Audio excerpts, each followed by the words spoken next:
intend to remain Muslim. Fantastic. Okay, I've been listening to your messages, and I've been in the Christian community for years.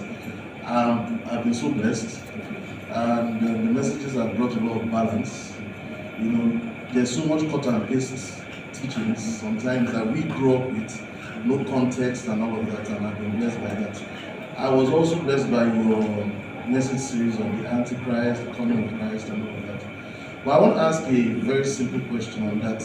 What views do you hold on to? I suspect it's possibly, okay, there are three views I know about, the premillennial, amillennial, and the postmillennial views. So do you hold on to, I definitely, I know it's not premillennial from what I listen to. So I guess it's somewhere between a millennial and postmillennial, just out of curiosity. It's a fair question. The funny thing is, I expected that question during that series, and it didn't come up. So, but I'm happy to answer it. Okay, Oyekansola, what's the difference between affinity groups and both of them are obviously community building tools that we have. The difference is affinity groups is gathering people around something they have in common.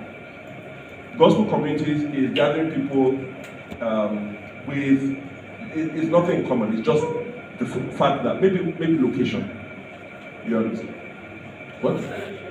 Something like that. So the gospel communities meet between Wednesdays and Fridays, all right? And then most of the WhatsApp groups and all that gospel communities continue even when they're not meeting.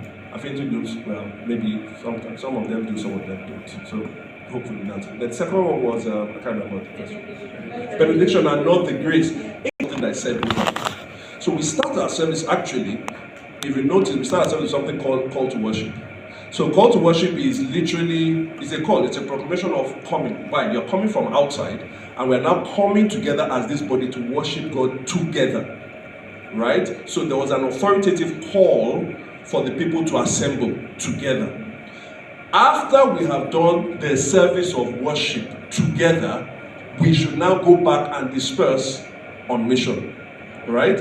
And therefore, we say there is a word for mission that sends us out. So this comes from Genesis chapter 1, verse 27-28, where he says that God blessed them, and then he said he commissioned them, be fruitful and multiply. So there was a word of blessing over them. All right, and then Jesus does that in the gospel way to then say, after he has risen from death, all authority in heaven and earth has been given to him. Now go, right, and make disciples, and I will be with you. So we prefer that structure.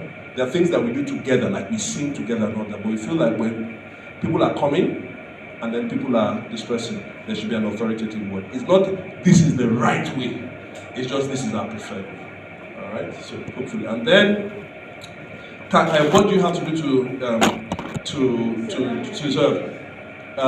Because these different serving units require different things. The most important thing is just sign up to serve for where you want to serve, right? So if you go to the info desk next week, right, just indicate that you want to serve, and they will, oh, in fact, you know what? Speak to Gloria, right? If you are trying to serve, then when you choose where you want to serve, then each of them have different processes. Now, most, I think, serving units you can serve without being a member. There are some that you can't serve in without being a member, but they will let you know.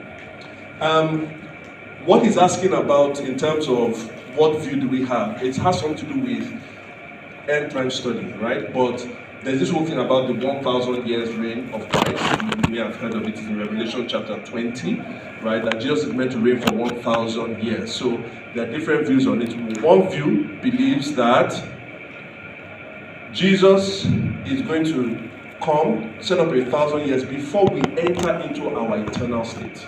The eternal state where there is no more Satan, there's no more, it's just like a new beginning with God, new heavens and new earth.